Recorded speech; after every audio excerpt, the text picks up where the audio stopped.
다윗에 대해서 조금 공부를 더 합시다. 다윗이 예선된 왕으로 기름 부음 받은 나이가 몇 살이었다고요?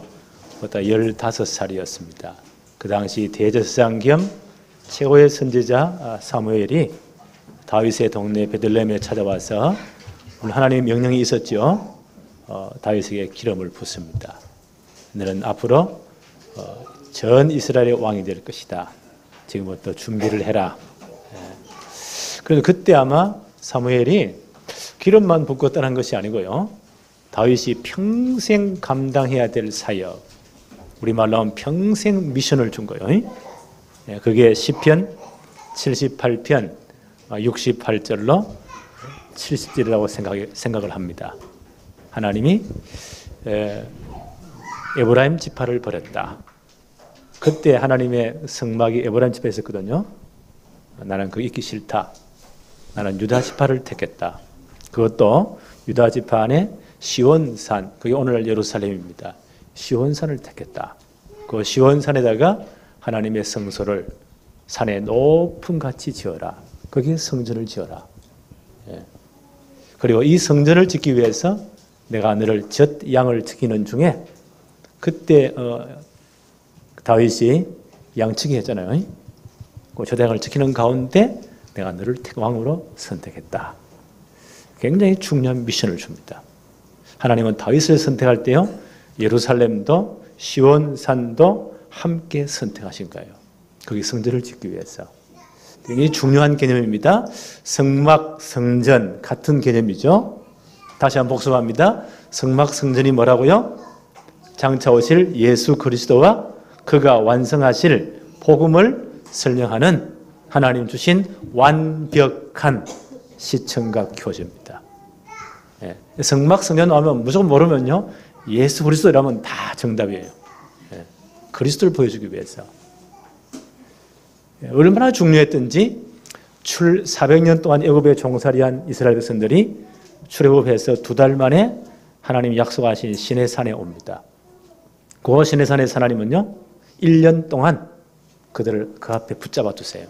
그리고 굉장히 중요한 일을 하셨습니다. 그 중에 하나가 율법을 주셨어요. 율법의 대표가 십계명이에요. 십계명은 구약시대 하나님 나라의 헌법과도 같은 겁니다. 그리고 그 다음 모세에게 이 성막에 대한 설계 도면을 주십니다. 얼마나 중요했던지 하나님 모세를 시내산에 불러서 물도 먹지 않고 떡도 먹지 않고 40일 동안 주야로 하나님과 깊은 교제를 하면서, 그건 인간의 영역이 아닙니다. 거기서 하나님이 성막에 대한 설계 도면을 주셨어요. 그리고 내려와서는 한 6개월 정도 전 이스라엘 백성들이 애굽에서 나올 때 모든 것 다 가지고 나왔잖아요. 헌금을 해서 성막을 짓습니다. 하나님이 보여주신 그대로 한치 오차도 없이.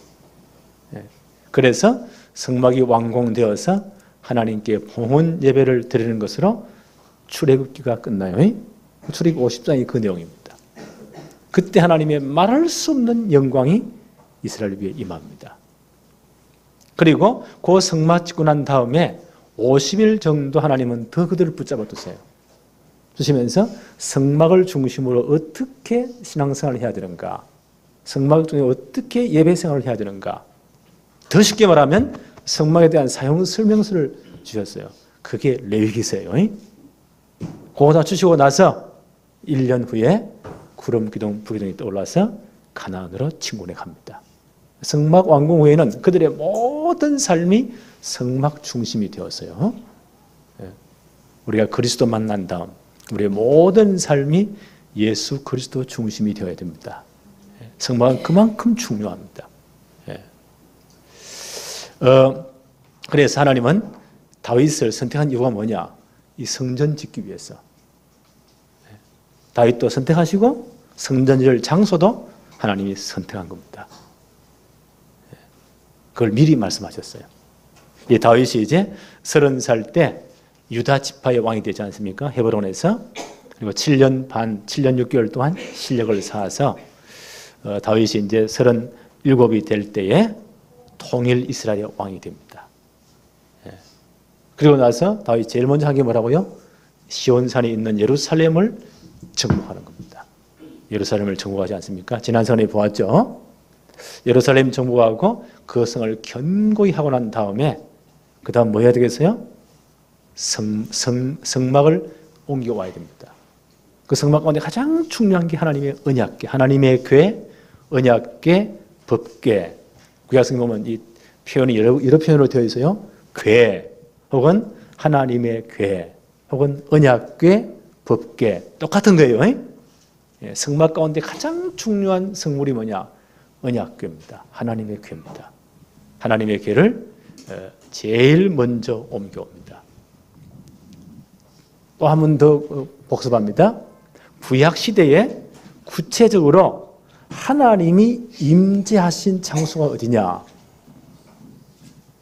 성막 성전 가운데 지성소 안에 있는 그 언약궤, 하나님의 법궤라고 하죠. 언약궤, 하나님의 궤, 그 뚜껑이 속죄소예요. 거기 하나님이 임재하셨어요. 그래서 언약궤가 움직이는 하나님이 움직이는 겁니다. 이해하시겠습니까? 그래서 하나님의 언약궤를 제일 먼저 가지고 옵니다. 그것은 신정왕국의 왕이 자신이 아니고 하나님이심을 고백하는 겁니다. 첫째로 왜 하나님의 궤를 다윗성으로 옮겨야만 하는가? 사무엘하 5장 7절에 보니까 다윗이 왕이 된 다음 예루살렘으로 전도하고 그때 시온 산성을 빼앗잖아요. 그 예루살렘입니다. 그걸 다윗성이라고 합니다. 하나님 여기에 성전 짓기를 원하시거든요. 시편 78편 68절로 70절에 하나님이 다윗을 택할 때 예루살렘도 함께 택한 겁니다. 성전 짓기 위해서 시온산에 성전 짓기 위해서 함께 택한 겁니다.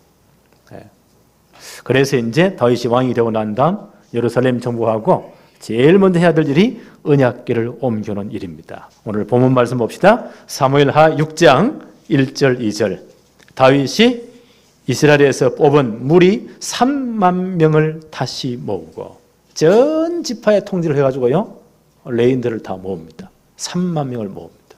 대단하죠?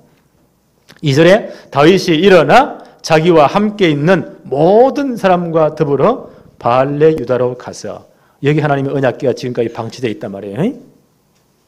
바알레 유다로 가서 거기에서 하나님의 궤를 메어 오려 하니 그 궤는 그룹들 사이에 좌정하신 만군의 여호와의 이름으로 불리는 것이라. 여기서 언약궤를 좀 더 공부를 하십시다. 출애굽기 25장에 보니까 하나님께서 모세를 시내산에 불러올려서 성막에 대한 설계 도면을 그 머리에 탁 각인을 시켜줘요. 그때 가장 중요한 성물인 언약궤를 설명하시면서 언약궤 뚜껑인 속죄소에 관해서 말씀하십니다. 출애굽기 25장 11절에 너는 순금으로 속죄소를 만들어라. 거기 언약궤 뚜껑이에요. 그 길이는 2규빗 반. 규빗을 다시 한번 공부합시다. 구약 시대는 뭐 몇 센치 이런 게 없었잖아요. 그때는 이제 사람의 팔꿈치부터 손가락 끝까지 여기에 한 규빗이에요. 그래서 서양 사람들은 좀 클 거고 동양 사람들은 좀 작을 거고 저는 재보니까 뭐 45cm도 안 돼요. 서양 사람들은 좀 더 크고 50cm 좀 되겠죠. 학자들은 이게 몇 cm냐? 어떤 분은 45cm, 어떤 분은 공평에 47.5cm, 어떤 분은 50cm. 큰 소리 치면 1등이에요. 여기 한 규빗이에요. 그러니까 우리 계산하기 쉽게 50cm를 합시다. 그럼 길이가 뭐요? 2규빗 반이니까 1m 25cm. 대충 이제 사이즈가 머릿속에 잡히죠. 그 다음에 너비는 한 규빗 반이 되게 하고 한 규빗 반이니까 한 75cm. 요 네모 상자 뚜껑이에요. 뚜껑이 속죄소입니다. 거기에 출애굽기 25장 18절로 20절에 보니까 뚜껑은 순금으로 만들어야 돼요. 그 언약궤는 그 조각목이 아카시아 나무의 한 종류입니다. 굉장히 재질이 딱딱해요. 그걸 만들어서 밑에 상자는 순금을 딱 안팎으로 입혀야 되고 뚜껑 전체는 순금으로 만들어야 돼요. 그리고 양쪽 가에다가 순금을 쳐서 천사의 모형을 만들어요. 두 그룹을 천사의 모형을 만들어요. 그 천사들의 모형을 만들 때 날개를 펴서 전 속죄소 뚜껑을 덮도록 양쪽에서, 그리고 얼굴은 속죄소를 향하도록 이렇게 만들어라. 출애굽기 25장 22절에 거기서 내가 너와 만나고 속죄소 위 곧 정극궤 위에 있는 두 그룹 사이에서 내가 이스라엘 자손을 위하여 내게 명령한 모든 일을 너희에게 이룰 것이다. 하나님이 거기 임하시겠다는 거예요. 거기서 너를 만나주겠다는 거예요. 거기서 너에게 이스라엘에게 말할 모든 말을 거기서 내가 말씀을 주겠다는 겁니다. 자, 다시 한번 복습합니다. 구약시대에 하나님이 임재하신 구체적인 장소 어디라고요? 지성소 안, 언약궤 뚜껑이, 하나님의 궤 뚜껑인 속죄소에 하나님이 임재하신 겁니다. 그래서 지성소 안은요, 함부로 마음대로 못 들어가요. 하나님이 임재하신 곳이기 때문에. 육신으로 하나님을 봐버렸다, 그냥 너가 죽어버립니다. 죽습니다. 그건요. 큰일 나요.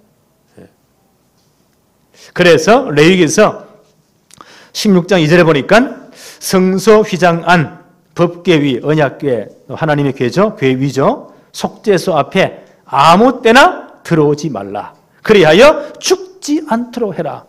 이는 내가 구름 가운데에서 속죄소 위에 나타남이니라.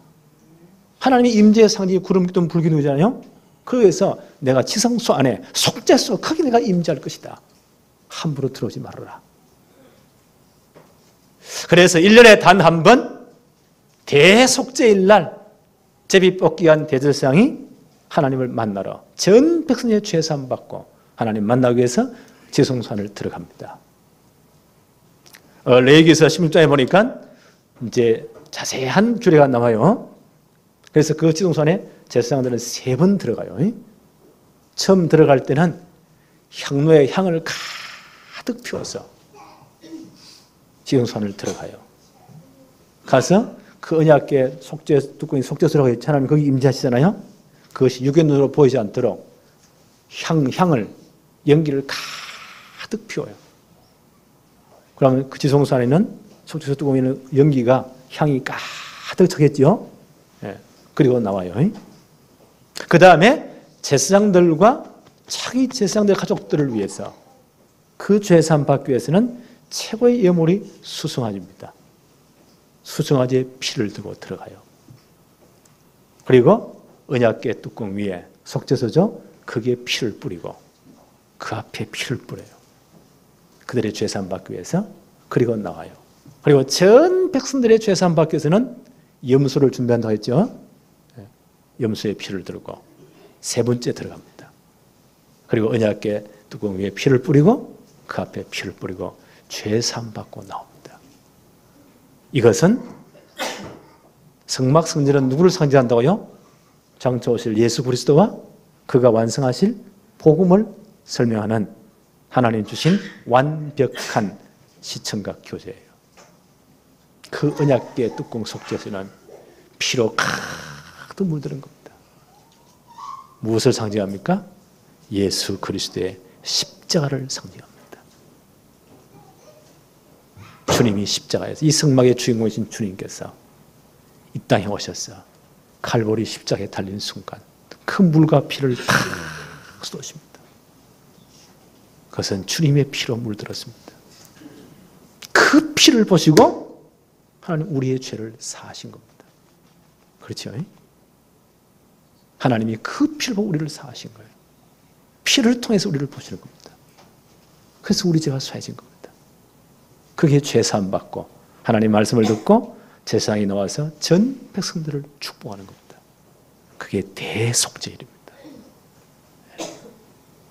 예수 그리스도가 오시면, 이 성막의 주인공이신 그리스도가 오시면 하나님 만날 영원한 길이 열린다는 증거로 이런 대속죄일의 규례를 준 겁니다. 히브리서 10장 19절로 20절에 이렇게 말씀합니다. 그러므로 형제들아, 우리가 예수의 피를 힘입어 성소에 들어갈 담력을 얻었나니 그 길은 우리를 위하여 휘장 가운데로 열어놓으신 새로운 살 길이요, 휘장은 곧 그의 육체니라. 그렇죠. 예수님이 영원한 제사장으로 승자로 오셨어. 이 길을 열은 겁니다. 어디 있어요? 십자가에서. 주님이 십자가에 그 피 흘리시고 우리 죄를 위해 피 흘리시고 운명하는 그 순간 지성소와 성소를 갈랐던 큰 커튼 휘장이에요. 둘로 쫙 찢어집니다. 그게 얼마나 튼튼하냐. 황소 두 마리를 옆에 걸어서 당겨도요 찢어지지 않는 그런 그 천으로 된 굉장히 튼튼한 휘장 커튼이에요. 사람의 손으로 찢지 않았는데 둘로 쫙 갈라집니다. 하나님 만나는 영원한 길, 새로운 길, 산 길이 열린 겁니다. 지금 그것을 상징합니다. 속죄서 그래서 중요한 거예요. 바울은 이렇게 말합니다. 로마서 5장 8절 9절에 우리가 아직 죄인 되었을 때에 그리스도께서 우리를 위하여 죽으심으로 하나님께서 우리에 대한 자기의 사랑을 확정하셨느니라. 아직 죄인 되었을 때에 하나님이 우리와 언어하지 아니하시고 일방적으로 이 그리스도를 보내시고, 그렇지요. 구약에는 계속 예표, 이분이 오실 것이라는 예언입니다. 늘 보여주시다가 이분을 보내신 거예요. 그래서 십자가에 못 박아 죽이심으로 우리 죄를 다 사했잖아요. 하나님 만나는 길 열었잖아요. 그래서 우리에 대한 자기의 사랑을 확정하셨느니라. 그러면 이제 우리가 그의 피로 말미암아 의롭다 하심을 받았으니 더욱 그로 말미암아 진노하심에서 구원을 받을 것이니라. 하나님이 그 피를 통해 우리를 보시는 겁니다. 그래서 우리의 죄가 다 사해진 거예요. 하나님의 진노가 다 끝난 겁니다. 그래서 우리는 구원받은 겁니다. 로마서 5장 10절 11절에 곧 우리가 원수 되었을 때에 그의 아들의 죽으심으로 말미암아 하나님과 화목하게 되었은즉. 그렇죠. 주님이 대신 십자가 죽으셨잖아요. 그 피를 보시고 하나님 우리 죄를 사하셨잖아요. 이제 우리가 하나님과 화목하게 되었습니다. 화목하게 된 자로서 더욱 그의 살으심으로 말미암아 구원을 받을 것이니라. 그뿐 아니라 이제 우리로 화목하게 하신 우리 주 예수 그리스도로 말미암아 하나님 안에서 또한 즐거워 하나님과 모든 교제가 다 이루어지게 된 겁니다. 그 십자가 사건을 보여주는 것이 속죄소입니다. 네. 이해하시겠습니까? 다시 한번 복습합시다. 구약시대에 하나님이 임재하신 구체적 장소 어디라고요? 언약궤 뚜껑, 하나님의 교회 법궤 뚜껑인 속죄소입니다. 1년에 단 한 번 대속죄일 날 제사장이 짐승의 피를 그 위에 뿌리잖아요. 그 피를 통해 우리를 보신 겁니다. 그건 십자가 사건을 상징하는 겁니다. 하나님이 거기 임재하시고 그 피를 보시고 우리 죄를 사하신 겁니다. 그런데 이 언약궤가 보세요. 다윗이 왕이 돼서 이제 지금 언약궤를 다윗으로 옮겨오잖아요. 그 순간부터 70년 동안 언약궤가 방치되어 있었습니다. 엘리 제사장 때, 그때 사무엘이 어린 시절이었잖아요.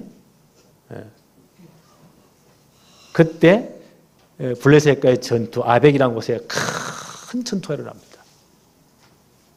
그때 이스라엘이 막 참패를 하잖아요. 이 사람들이 어떻게 해요? 하나님의 언약궤를 가지고 와서 하나님이 임재하신 언약궤까지 와서 우리가 전쟁에 승리하자. 이 언약궤 무슨 요술방망입니까? 그건 잘못된 거예요. 그 전투에서 언약궤를 빼앗기잖아요. 블레셋이 이제 막 의기양양한 겁니다. 하나님의 궤를 빼앗았으니까. 그래서 하나님의 언약궤가 블레셋 지역에 사무엘상 6장 1절에 보니까 한 7개월 정도 머물거든요. 블레셋 전역에 하나님의 진노가 임합니다. 그 당시 블레셋에 섬기는 신이 다곤 신이거든요. 이스라엘 신을 빼앗아 왔으니까 자기 신 앞에 이제 언약궤를 안치했단 말이에요. 그게 드린 겁니다. 자기가 승리했다고. 그 다음 어떻게 됐죠? 다곤신 넘어져가지고 목, 하여튼 팔 다 부러져 버립니다. 그때부터 보세요. 그 지역 천천히 진노하시니까 전염병이 막 퍼지는 겁니다. 이래가지고 어쩔 수 없이 또 다른 지역으로 갑니다. 그게 하나님 박살내는 겁니다. 7개월 동안 블레셋 전체가 박살나는 겁니다. 그래서 이 사람들이 이제 전체 이제 장관들과 중령들이 다 모였습니다. 회의를 합니다. 어쩌면 좋겠냐? 길은 하나밖에 없다. 언약궤를 돌려보낼 수밖에 없다. 어떻게 돌려보내면 되겠냐? 그때 이방인의 그들의 어떤 풍습은요, 그들의 신을 모실 때 최고의 수레를, 거창한 수레를 준비하고, 크게 이제 그 자기 신상을 위에 이제 실어서 이렇게 이동하거든요. 그 모든 예의를 갖추어서 젖을 먹이는 암소 2마리를 택해가지고 새끼는 가두고, 거기에 어마어마한 고급인 이제 거창한 수레를 가지고 하나 언약궤 싣고 예물을 다 준비해서 돌려보냅니다. 그때 암수들이 어떻게 해요? 울며 치우치지 않고 곧장 이스라엘로 옵니다. 그 당시 에브라임 지파의 성소였거든요. 그 길로 가지 않고 유다 지파로 옵니다. 베스메스로 옵니다. 이 베스메스 사람들이요, 하나님의 언약궤 돌아오니까 얼마나 기쁩니까? 그들이 언약궤를 아주 소중히 여기는데 그 중에 못된 놈들이요, 언약궤 뚜껑을 열어봤는가 봐. 그 함부로 열면 큰일 나거든요. 함부로 나갈 수가 없어요. 70명이 착살납니다. 그래서 이 언약궤를 길앗 야림으로, 거기 바알레 유다라고 오늘 나왔죠. 그 장소가 원래 이름은 길앗 야림이요. 그곳으로 언약궤를 다시 옮깁니다. 그래서 그때부터 70년간 이 바알레 유다 길앗 야림에 언약궤가 방치되어 있습니다. 다윗이 이제 통일왕이 된 다음 언약궤를 다시 이제 모시고 와야 돼요. 시온산에, 예루살렘에. 그게 성전지어야 되잖아요. 자, 그래서 이제 언약궤를 다시 이제 가지고 올 때 다윗이 엄청난 준비를 합니다. 다시 한번 더 볼까요? 사무엘하 6장 1절에 보니까 다윗이 이스라엘에서 뽑은 무리 3만 명을 다시 모으고, 대단한 숫자지요. 3만 명을 모으고, 2절에 다윗이 일어나 자기와 함께 있는 모든 사람과 더불어 바알레 유다로 가서, 이게 길앗 야림입니다.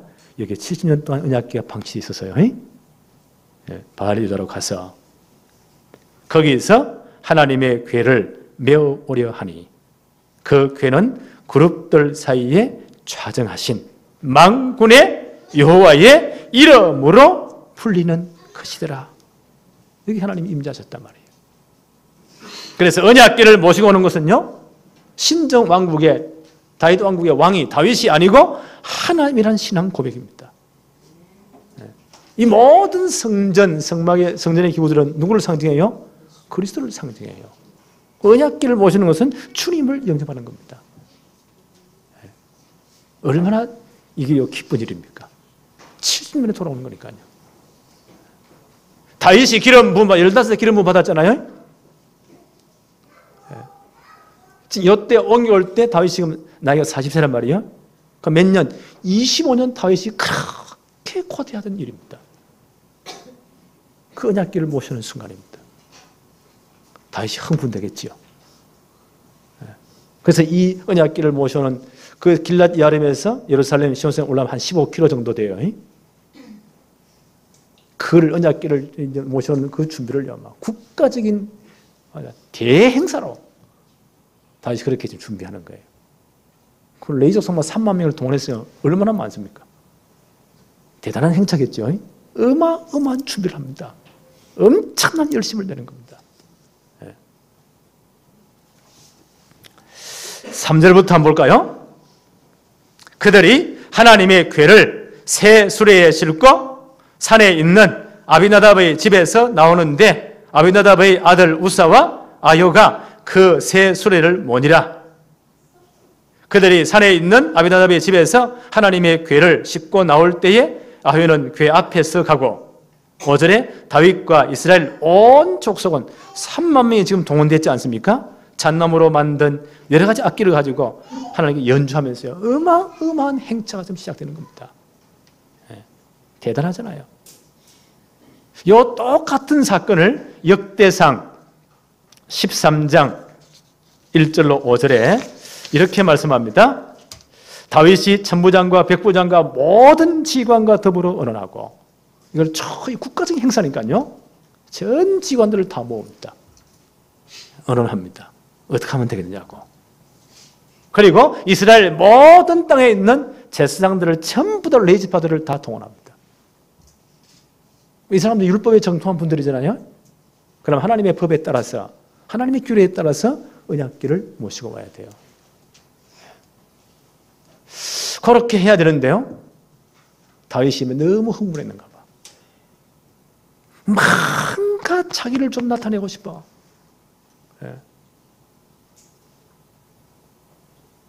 25년 기도해봤던 거잖아요. 그렇죠? 다윗이 기름 부받을 때 그 사명 받았잖아요. 그때 15살. 이때 모셔올 때 다윗 40이니까 몇 년이요?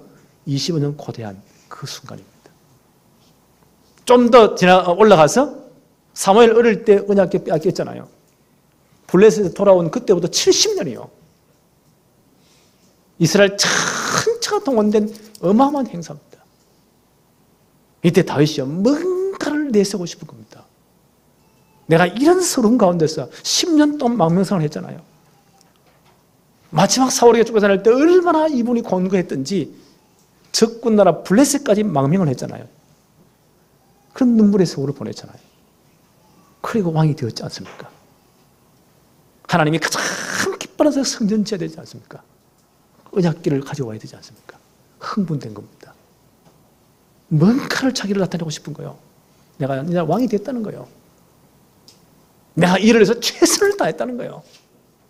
이래가지고요, 어마어마한 수레를 준비합니다. 새 수레를. 블레셋 사람들은, 이방인들은 자기 신들을 모실 때 그렇게 하거든요. 아마 이때 블레셋에서 망명할 때 그걸 봤던 모양이죠, 다윗이. 그런 모든 걸 동원해 가지고 왔냐. 어마어마한 행차를. 3만 명을 동원했으니까 엄청나겠죠. 그 군악들을 동원하는데 어마어마했겠죠. 전 백성이 다 보라고. 이래서요, 하나님 언약궤를 지금 모시고 옵니다. 자, 여기서 문제가 생긴 겁니다.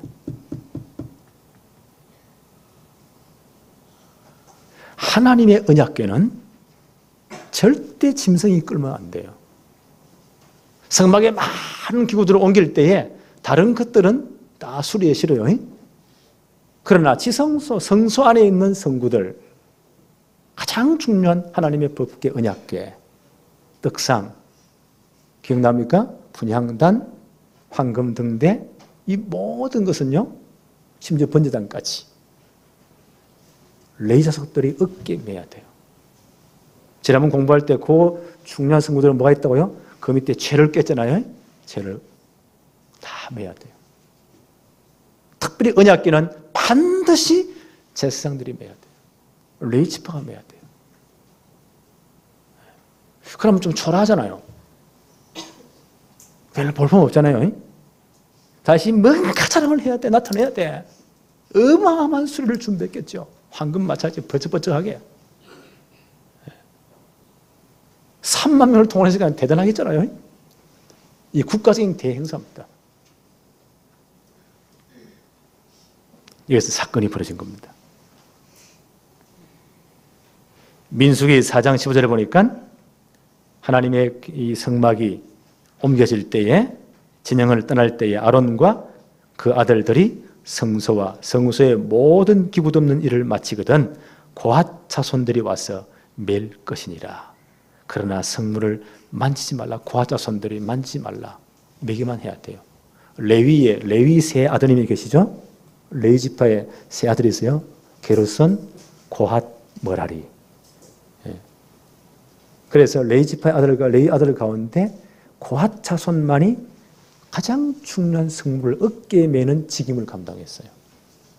게르손과 므라리는요, 다른 거 다 수레에 실어가지고 이렇게 끌고 가는 역할을 맡았고, 고핫 자손, 레위의 아들 가운데 고핫, 후손들만이 가장 중요한 성물을 어깨에 매도록 했어요.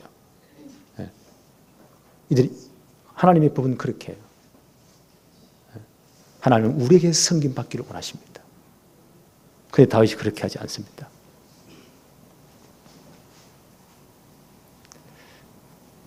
여기에 다윗이 보세요.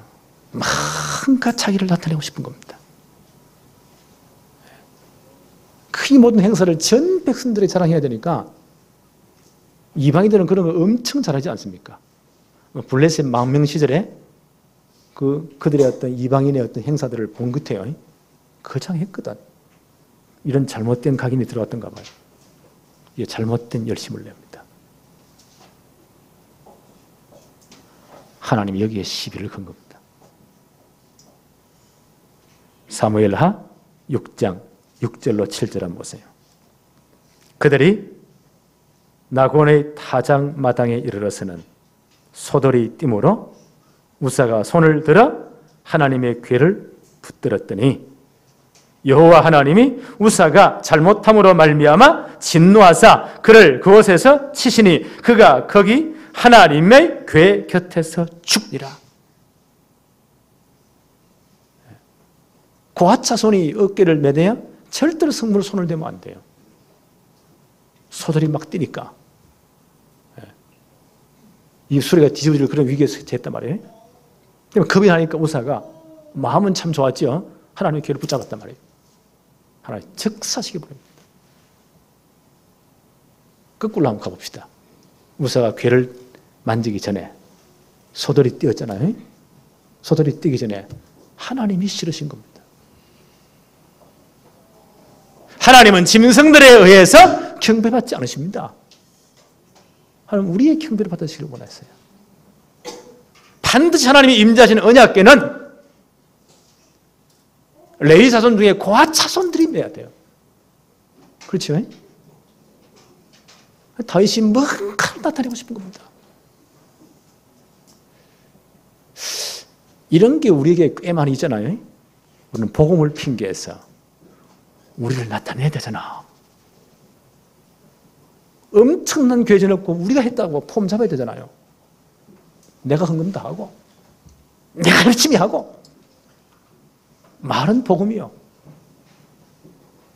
말은 세계 복음 아닌 놈이 없어. 진짜 하나님 영광입니까? 나를 나타내고 싶은 겁니까? 나를 자랑하고 싶은 겁니까? 그래 엄청난 빚도 내야 되잖아. 이래가 막 폼 잡아야 되잖아요. 하나님이 기뻐하실까요? 이해는 돼요. 다시 25년 그렇게 기도했던 거 아닙니까? 그렇죠? 하나님은 나는 싫다. 하나님의 소들을 뛰게 만듭니다. 수리가 뒤를 위기에 처한 겁니다. 무사가 급하게 손을 대는데 하나님한테 쳐 죽여버립니다. 이쯤 되면 다윗이 깨달아야 됩니다. 근데 이 양반이면 너무 기대가 커가지고 흥분돼가지고 처음에는 잘못 깨달아요. 성경 한번 볼까요? 사무엘하 6장 9절부터 한번 봅시다. 다윗이 그날에 여호와를 두려워하여 이 기쁜 행사가 사람이 죽고 나니까 이 행사가 어떻게 되었어요? 완전 엉망진창이 되어버립니다. 이 국가적인 행사가 한번 보세요. 하나님 법대로 안 하면 하나님 쪽팔리게 만드는 거예요. 다윗이 얼마나 부끄러웠겠어요. 9절에 다윗이 그날에 여호와를 두려워하여 이르되 여호와의 궤가 어찌 내게로 오리요 하고 이 기쁜 행사가 보세요. 탄식이 되는 겁니다. 10절에 다윗이 여호와의 궤를 옮겨 다윗 성 자기에게로 메어 가기를 즐겨하지 아니하고 가드 사람 오벳에돔 집으로 메어 가니라. 8절도 한번 보세요. 여호와께서 우사를 치심으로 다윗이 분하여 그곳을 베레스 우사라 부르니 하나님 이 제사장 우사를 치셨다. 베레스 우사라. 다윗이 어떻게 떠요? 분하여. 저는 성경을 볼 때 어떤 게 자세히 보거든요. 나는 이 상황들을 한번 머릿속에 연상해 봤어요. 레위인만 3만 명이 동원된 어마어마한 국가 행사요. 다윗 왕이 20년 가슴에 품어왔던 그 순간 아닙니까? 그렇잖아요. 아니 언약궤가 블레셋 빼앗겨 돌아왔을 때 70년 만에 일어난 이 사건 아니에요. 어마어마한 경사선 일 아닙니까? 다시 뭔가 자기를 나타내고 싶은 겁니다. 자랑하고 싶은 거예요. 얼마나 준비를 많이 했을까요? 하나님이 왜 받으시지 않으실까? 다시 분함이 나옵니다. 우리도 그럴 수 있어요. 분하여.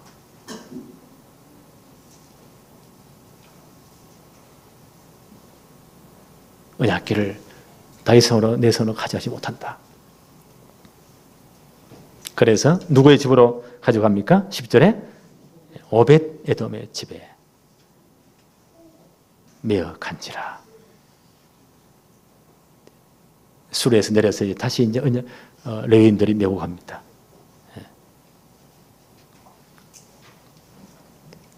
세 번째, 복을 받은 오벳 에돔의 집. 6장 11절 볼까요? 여호와의 궤가 가드 사람 오벳 에돔의 집에, 이분들 레위인이에요.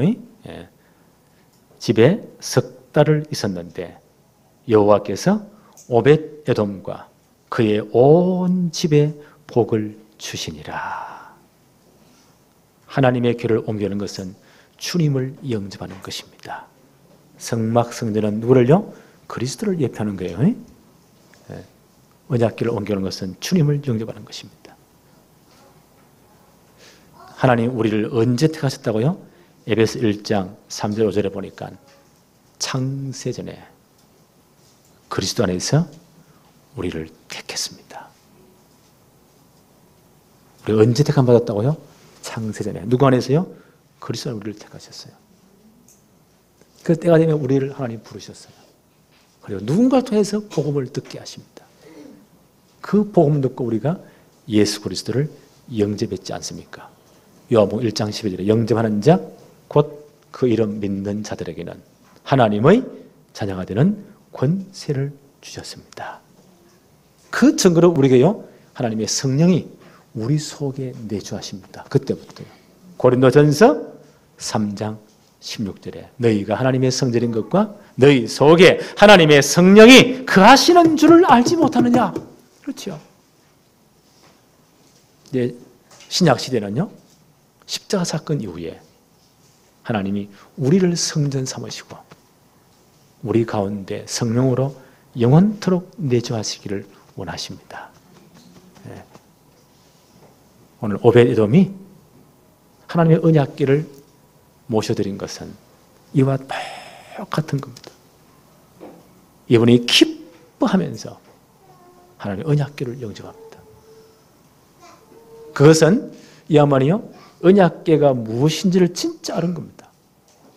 그 말은 복음을 제대로 이해한 겁니다. 기쁨으로 언약궤를 영접합니다. 네.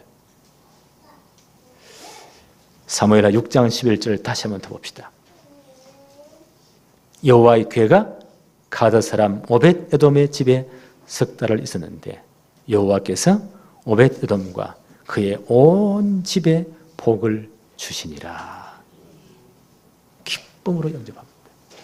그것은 주님을 영접하나 똑같습니다. 그렇죠? 네. 하나님이 그 집에 복을 내리신 거예요. 이제 신약시대 우리는요 주님께서 우리를 하나님의 성전 삼으시고 우리 속에 내주하시기를 원하십니다. 네. 그래서 정말 주님을 모셔드린 자 하나님의 백성된 자가 받을 축복이 어마어마합니다. 1000가지 만가지 넘겠죠. 한 7가지로 정리해보면 첫째 요한복음 1장 12절 하나님의 자녀가 되는 권세가 주어졌습니다. 하나님의 자녀권. 우리 하나님의 자녀입니다. 누가 말해도 하나님의 자녀예요. 아니 저렇게 모자랐는데요. 모자라도 하나님의 자녀예요. 그를 하나님은 그리스도를 내놓으시고, 그렇죠? 그를 바꾸었습니다. 우리를 바꾸었습니다. 하나님의 자녀. 그 증거로 고린도전서 3장 16절 너희 속에 성령께서 영원토록 내주하신다. 우리 하나님의 성전이 된 겁니다. 하나님 우리 속에 성령으로 함께 하십니다. 우리를 인도하십니다. 엄청난 축복이요. 이런 우리에게 세 번째 요한복음 16장 24절 예수 이름으로 무엇이든지 기도할 수 있는 특권을 줬습니다. 이제 하나님의 자녀이기 때문에 예수 그리스도 이름으로 무엇이든지 기도해라. 이 특권을 줬습니다. 이 축복을 줬습니다. 네 번째, 우리가 기도할 때 영적인 어마어마한 일이 벌어지는 거예요. 하나님 자녀된 우리가 기도할 때 히브리 1장 14절에 모든 천사는 하나님이 부리는 영이니까 우리 눈에 안 보이잖아요. 그런데 구원받은 후사들 하나님의 백성들을 섬기라고 하나님이 파송하신답니다. 이런 일이 벌어지는 겁니다. 기도할 때 우리는 이 축복을 받은 사람들입니다. 기도는 하나님께 간구하는 것도 기도가 있어요. 그러나 정말 그리스도의 능력, 이름을 권세를 사용하는 것도 기도예요. 누가복음 10장 19절에 예수님 분명히 말씀하셨습니다. 내가 너에게 뱀과 정갈을 밟으며 원수의 모든 능력을 제어할 권세를 주었다. 예수 이름으로 흑암세력 저주세를 진짜 꺾으시기 바랍니다. 이 권세를 주셨어요. 여섯 번째, 빌립보 3장 20절 우리의 시민권은 하늘에 있다. 하늘 시민권을 줬습니다. 우리는 이 땅 위에 살지만 우리의 소속은 하나님의 나라입니다. 그래서 저는 이런 확신이 있습니다. 하나님의 백성들이 잘했건 잘못했건 무릎 꿇는 그 자리는 하늘 문이 열리는 자리예요. 하나님과 통하는 자리예요. 왜요? 우리의 시민권이 하늘에 있기 때문에. 이해하셨습니까? 아이고 내가 이런데 어떻게 하는 기도하냐? 아니요. 하나님의 자녀. 어떤 일이 있어도요. 무릎 꿇는 그 자리는 하늘과 통하는 자리입니다. 이 특권이 주셨습니다. 이런 우리에게 마태복음 28장 18절로 20절에 모든 족속, 모든 민족, 땅끝을 다 주었어요. 가서 뭘 삼으라고요? 제자를 삼으라. 이 축복을 다 주었습니다. 왜요? 우리 속에 하나님께서 성령으로 우리와 함께 하시기 때문에. 언제까지요? 영원토록 우리와 함께 하시기 때문에 이 축복을 받은 겁니다. 오늘 오벳 에돔의 집에 한 3개월 하나님께서 머물잖아요. 모든 축복을 이분이 다 받은 겁니다. 이제 우리는 임한 성령께서는 영원토록 우리와 함께 하십니다. 하나님의 백성의 축복이 한 주간 동안 넘치기를 바랍니다. 하나님 아버지 감사합니다. 오늘도 복된 주의 날을 허락하시며 오늘 말씀을 통해서 다시 한번 우리의 신분 권세를 확인하게 하신 것 너무너무 감사합니다. 아버지 하나님, 정말 우리가 복음을 제대로 깨닫게 하옵시며 복음의 넓이와 깊이와 높이와 길이를 더 많이 이해하도록 축복해 주옵소서. 혹이라도 우리가 정말 구원받은 하나님의 백성이 하나님의 이름, 복음의 능력을 나타내기보다는 우리 이름과 우리의 것을 나타내기 원하는 이런 잘못된 모든 각인들, 이런 부분들을 하나님이 철저하게 도려내어 주옵시고 다 뽑아내어 주옵시며 정말 하나님 영광 위에 살 수 있도록 축복해 주옵소서. 한 주간 동안 복음의 능력이 가장 사실적으로 우리의 모든 현장에 드러나게 하여 주옵소서. 예수님의 이름으로 기도합니다. 아멘.